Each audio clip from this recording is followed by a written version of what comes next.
Big boss ഇതിന്റെ ക്രെഡിബിലിറ്റിയെ ബാധിക്കില്ല ഈ സംഭവം. ഞാൻ പറയട്ടെ, എനിക്ക് ഞാൻ കരയുന്നത് നിങ്ങൾ എല്ലാവരും കണ്ടതല്ലേ. ഞാൻ വിഷമം വന്ന മനുഷ്യര് കരയും. അല്ല, ഈ ജാസ്മിൻ ഗബ്രി വിഷയത്തിൽ ഇടപെട്ടപ്പോഴാണോ ശരിക്കും ഇങ്ങനെ ഒരു പ്രശ്നം പറ്റിയത്? അതിനോട് ഞങ്ങൾ ആവുന്ന പറഞ്ഞ പോകേണ്ടത്. അത് വേറെ കോൺടെസ്റ്റിൽ പറഞ്ഞാണ്. അങ്ങനെ അതും ഇതുമായിട്ട് യാതൊരു ബന്ധമില്ല. അത് വേറൊരു കോൺടെസ്റ്റിൽ പറഞ്ഞാണ്. അത് ഇതുമായിട്ട് യാതൊരു ബന്ധമില്ല. ശരിക്കും ബിഗ് ബോസിൽ സിബിചേട്ടൻ വന്നതിന് ശേഷമാണ് കളി മാറിയെന്ന് പ്രേക്ഷകർ ഇപ്പോഴും പറയുന്നുണ്ട്. അപ്പൊ ഈ കളി മാറിയ സമയത്ത് പുറത്തേക്ക് പോണത് ഭയങ്കരമായിട്ട് ഞാൻ പുറത്തേക്ക് പോകുക എന്നുള്ളത് എന്റെ തീരുമാനമല്ല. ഞാൻ ഇപ്പോഴേ പറയാം, പുറത്തേക്ക് പോകുക എന്നുള്ളത് എന്റെ തീരുമാനമല്ല. അതിനെക്കുറിച്ച് കൂടുതലായിട്ടുള്ള കാര്യങ്ങൾ നമുക്ക് പിന്നെ ഡിസ്കസ് ചെയ്യാം. ഞാൻ എന്തായാലും പുറത്ത് പോകണമെന്ന് ഒരിടത്തും ആരോടും ആവശ്യപ്പെട്ടില്ല. ആ വീട്ടിന്റെ പുറത്തേക്ക് വരണം എന്നുള്ളത്, നമ്മൾ ഇമോഷണലി ഡൗൺ അല്ലേ. നമ്മൾ ഇമോഷണലി ഡൗൺ ആയിരിക്കുമ്പോൾ നമ്മുടെ ഇമോഷൻസ് കൺട്രോൾ ചെയ്യുക. അതിന് വേണ്ടിയിട്ടൊരു റീസെറ്റ് റീഫ്രഷ് മോഡ് എനിക്ക് ആവശ്യമായിരുന്നു. അത്രേ ഉള്ളൂ. അല്ലാണ്ട് ചേട്ടന്റെ സ്വന്തം ഇഷ്ടപ്രകാരം ഒന്നുമല്ല. ഇല്ല, ഞാൻ ക്വിറ്റ് ചെയ്തതല്ല ഷോ. ഓക്കെ, ഇതിന്റെ അല്ല. അല്ലല്ലേ, പുറത്ത് വരാതിരിക്കാൻ ശ്രമിച്ചിരുന്നോ? നമുക്ക് ഇനി സംസാരിക്കാം. കുറച്ചുകൂടെ ലേറ്റസ്റ്റ് സ്റ്റേജിൽ സംസാരിക്കുന്നതല്ലേ നല്ലത്. കുറച്ചുകൂടെ അല്ല, അപ്പം ഈ പുറത്ത് വരാതിരിക്കാൻ അതിനകത്ത് തന്നെ നിൽക്കാൻ ശ്രമിച്ചിരുന്നോ? ഞാൻ നമ്മള് ഇത് എന്റെ മാത്രം ഡിസിഷൻ അല്ലല്ലോ. നമ്മൾ അതിനകത്ത് കയറ്റുന്നതിന് കുറെ സ്റ്റെപ്പ് പ്രോസസ് ഒക്കെ ഇല്ലേ. പ്രോസസ് ഞാൻ ഒരു ഒറ്റയടിക്ക് ഒരു കാര്യം പറയാം. നമ്മളിങ്ങനെ ക്വസ്റ്റ്യൻ ആൻസർ ചെയ്ത് ഒരുപാട് സമയം പോകും. ബേസിക്കലി ഞാനൊരു എന്റർടൈനർ ആയിരുന്നില്ല.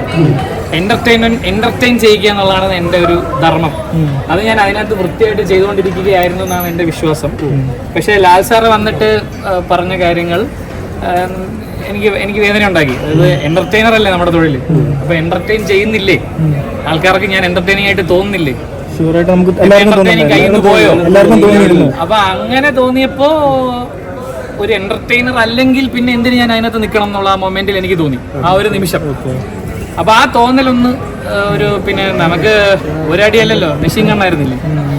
അല്ല, ഈ ജാസ്മിൻ ഗബ്രി വിഷയത്തിൽ ഇടപെട്ടപ്പോഴാണോ ശരിക്കും ഇങ്ങനെ ഒരു പ്രശ്നം പറ്റിയത്? അങ്ങനെയൊന്നുമില്ല. അവരൊക്കെ ആരാ? അവരെ ഗെയിം കളിച്ചിട്ട് അവരവരുടെ വഴിക്കും. അപ്പൊ അവരുടെ പ്രണയം ഫേക്ക് ആണെന്ന് ഞാൻ ഓൾറെഡി പറഞ്ഞെന്ന് തോന്നുന്നു. അത് അവിടെ വെച്ചിട്ട് അല്ലേ, ലാലേട്ടന്റെ എപ്പിസോഡിൽ തന്നെ ഞാൻ പറഞ്ഞില്ലേ, നാട്ടുകാരെ പറ്റിക്കൽ പരിപാടിയാണ്.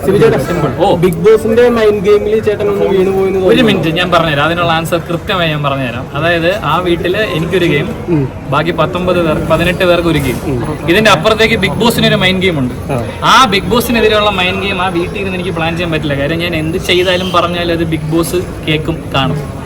അപ്പൊ അദ്ദേഹത്തിനെതിരെ ഒരു മൈൻഡ് ഗെയിം പ്ലാൻ ചെയ്യണ്ടേ? അല്ല, ഞാൻ ചോദിച്ചോട്ടെ, ഇപ്പൊ ജാസ്മിന് ഫേവർ ചെയ്യുന്നുണ്ട് തോന്നുന്നുണ്ട്. അഭിപ്രായമില്ല, അങ്ങനെ അഭിപ്രായമില്ല. നാട്ടുകാരാണെന്ന പരിപാടിയല്ലേ ബ്രോ. ജാസ്മിനെ ഫേവർ ചെയ്താൽ നിങ്ങൾ വെറുതെ വിടുവോ? ഏറെ കേട്ടില്ലേ? എങ്കിലും ലാലേട്ടൻ ഒരു എപ്പിസോഡിൽ ജാസ്മിനെ പൊക്കി പറയുന്ന ഒരു ഇത് നിങ്ങൾക്ക് തോന്നിയോ? തോന്നി. അല്ല, ഈ സിബിൻ ചേട്ടൻ കാണിച്ചു എന്ന് പറഞ്ഞ സംഭവം ഒന്നും ഇവിടെ ആരും പ്രേക്ഷകർ കണ്ടിട്ടില്ല. അതെന്തുകൊണ്ടാണ് കാണിക്കാത്തതെന്ന് പറയാൻ പറ്റും? അത് BCCI റൂൾ ഉണ്ടെന്ന് ഞാൻ കാണിച്ചിട്ടാ. ഞാൻ അതിനകത്ത് ചെയ്തതിന്റെ മൊത്തം റെസ്പോൺസിബിലിറ്റി ഞാൻ എടുത്തു. എനിക്ക് എന്താ പറയുക, ഊളയെന്നോ അങ്ങനത്തെ ഭാഷകളൊന്നും ഉപയോഗിക്കാറുള്ള എൻ്റെ ഏറ്റവും മാന്യമായ രീതിയിൽ ആ ഫ്രസ്ട്രേഷൻ ഞാൻ പുറത്തേക്ക് വിട്ടത് ആംഗ്യത്തിലൂടെയാണ്. അത് ഞാൻ പൂർണ്ണ ഉത്തരവാദിത്തം ഞാൻ ഏറ്റെടുക്കും. ഈ സ്വന്തമായിട്ട് തീരുമാനം എടുത്തില്ലെന്ന് പറയുമ്പോൾ തന്നെ ഈ വാക്കൗട്ട് ചെയ്യുന്നത് എങ്ങനെയാണ്? വാക്കൗട്ട് എന്ന് എനിക്കറിയില്ല. അതെങ്ങനെ ഇൻഫർമേഷൻ നിങ്ങൾക്ക് എവിടെ നിന്ന് കിട്ടിയെന്ന്. ആരോഗ്യ പ്രശ്നങ്ങൾ കാരണം മാറ്റുന്നു എന്നാണ് എന്നോട് പറഞ്ഞത്. അതായത് ഡോക്ടറിന്റെ ഡോക്ടർ വന്നിട്ട് അങ്ങനെ ഒരു പ്രശ്നം ഇല്ല നിങ്ങൾക്ക് തോന്നുന്ന. അപ്പൊ ഇതിന്റെ ക്രെഡിബിലിറ്റി പോകില്ല കേട്ടോ. ഈ ഏഷ്യാനെറ്റിലെ ബിഗ് ബോസ് ഇതിന്റെ ക്രെഡിബിലിറ്റിയെ ബാധിക്കില്ല ഈ സംഭവം. ഞാൻ പറയട്ടെ, എനിക്കൊരു അഭിപ്രായം ഇല്ല. അങ്ങനെ എനിക്കൊരു അഭിപ്രായം ഇല്ല. ശരി തെറ്റുകളില്ല, റേറ്റിംഗേ ഉള്ളൂ. സത്യം പറഞ്ഞാൽ എന്താണ്, ഇപ്പൊ ആരോഗ്യ പ്രശ്നമില്ല എന്ന് പറയുകയും നമുക്ക് നമ്മുടെ ഫാമിലിനെയൊക്കെ കണ്ടിട്ട് കുറച്ച് ദിവസം ഞാൻ അങ്ങോട്ട് പോകുന്നതിനെ കുറിച്ച് എന്താണ് നിങ്ങളുടെ അഭിപ്രായം? നമുക്ക് ഇരുന്ന് സംസാരിക്കാം. ഞാൻ അവിടെ പോയാൽ എന്താ എന്താ ഇപ്പൊ വാക്കൗട്ട് ചെയ്തു ഇല്ലെങ്കിൽ ആരോഗ്യ പ്രശ്നമാണെന്ന് പറയുന്ന അർത്ഥത്തില് ഞാൻ കരയുന്നത് നിങ്ങൾ എല്ലാവരും കണ്ടതല്ലേ. ഞാൻ വിഷമം വന്ന മനുഷ്യര് കരയും. അപ്പൊ നമ്മൾ കരഞ്ഞു കഴിയുമ്പോൾ നമുക്ക് എന്താ വേണ്ടത്? നമുക്കൊരു റീഫ്രഷ് റീസെറ്റ് എന്നുള്ളൊരു ആവശ്യമുണ്ട്. ആ റീഫ്രഷ് റീസെറ്റ് അവിടെ നിന്നിട്ട് ചെയ്യാൻ പറ്റില്ല എന്ന് എനിക്ക് മനസ്സിലായി. അപ്പൊ സ്വാഭാവികമായിട്ടും കൺഫെഷൻ റൂമാണെങ്കിലും ഇതെല്ലാം ക്യാമറയുടെ അളവിനുള്ളിലാണ്. അപ്പോൾ എനിക്കൊരു റീഫ്രഷ് റീസെറ്റ് ചെയ്യാനായിട്ട് എനിക്കൊരു സ്ഥലം ആവശ്യമുണ്ടായിരുന്നു. ഞാൻ ഗെയിമർ എന്ന് നിങ്ങൾ സമ്മതിക്കുന്നുണ്ടോ? ചേട്ടാ, അതെ, അതായത് ഗെയിം ചേട്ടൻ നന്നായിട്ട് കളിക്കുന്നുണ്ടായിരുന്നു. അപ്പൊ ചേട്ടൻ വാക്കൗട്ട് ചെയ്തതല്ല.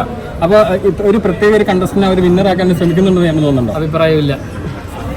അങ്ങനെ അഭിപ്രായം ഇല്ല ബ്രോ, അങ്ങനെയൊന്നും പറ്റില്ല ബ്രോ, ഇത് വെള്ളരിക്കപ്പെട്ടു.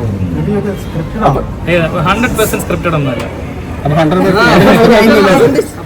സ്ക്രിപ്റ്റഡ് അല്ലെന്ന് ഞാൻ പറഞ്ഞു, 100% സ്ക്രിപ്റ്റഡ് അല്ല. അങ്ങനെയാണെങ്കിൽ ഞാൻ അവിടെ നിന്ന് കരഞ്ഞിട്ട് വരുമോ? അല്ല,